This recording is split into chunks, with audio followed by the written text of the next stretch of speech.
Hello dear students, today we are going to solve the most important type of question from the chapter banking. In this question, Suresh has a RD account in a bank. Suresh has a recurring deposit account in a bank. He is depositing rupees 2000 per month.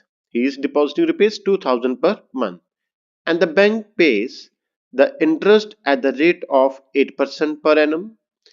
If he gets rupees 1040 as interest at the time of maturity, we would find the time in years for which the account was held. Now just see according to question what we are given, the principal value, that is rupees 2000 per month, because it is given in the statement.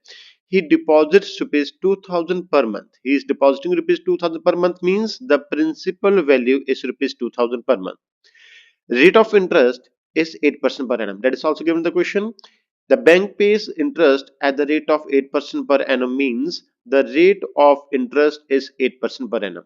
In the next statement, if he gets rupees 1040 as interest at the time of maturity. Now this statement, so this sentence reveals we are given the interest in the question. So therefore the interest is equal to rupees 1040, that is rupees 1040. Now what we define? We define in years. We define in years the total time for which the account was held.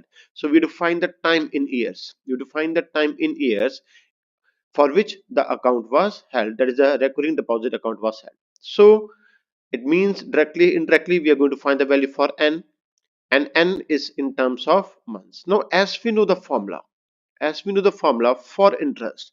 Now what is the formula for interest? Interest is equal to npr into n plus 1 over 2400, where I stands for the interest, n stands for the number of months, p stands for the principal value, r stands for the rate of interest.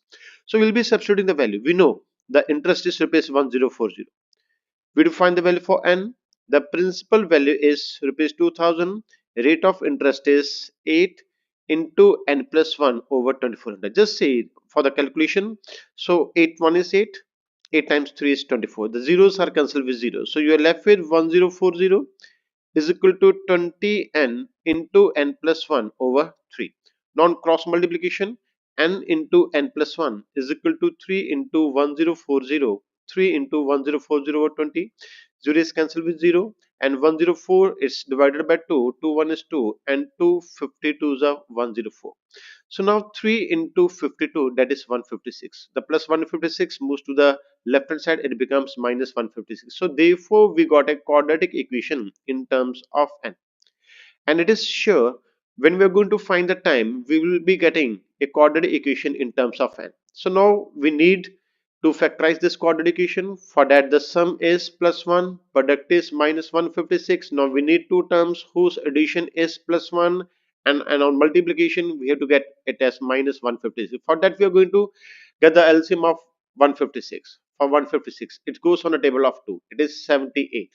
Again it goes on a table of 2, it is 39. Again it goes on a table of 3, it is 13, 3 is 39. So now, so 2 into 2 into 3, it is 12. We'll be taking it as minus 12 and plus 13. So these are the two terms, minus 12 and plus 13 are the two terms. On addition it becomes plus 1, and on multiplication it becomes minus 156. So we are going to split the middle term. So we are going to split the middle term. So this plus n is split into two terms, that is plus 13n and minus 12n. Now from the first two terms n is commonly out, so you're left with n plus 13. From the next two terms minus 12 is commonly out, you're left with n plus 13. Okay, now in this step we are getting n plus 13 commonly out. So when n plus 13 is commonly out, you are left with n minus 12 is equal to 0. Hence this quadratic equation n square plus n minus 56 is factorized into two factors, that is n plus 1, n plus 13 into n minus 12. Now by zero product rule, if the product of two terms is equal to 0, then either first term is equal to 0 or second term is equal to 0. If the first term is equal to 0, that is n plus 13 is equal to 0, we get the value for n is equal to 13. If the second term is equal to 0, that is n minus 12 is equal to 0, we got the value for n is equal to 12. So we got two values of n is equal to minus 13 and n is equal to 12.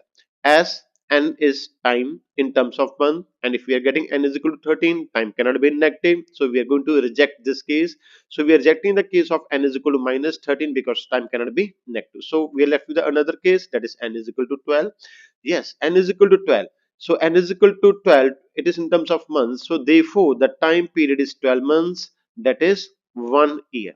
So therefore the account was held for 1 year is our final concluding answer. So this was very important question, so you have to practice this type of questions, so when we are going for time in terms of years, right? So this was all about this question. So thank you for this type of videos. Just subscribe and like the video. Thank you.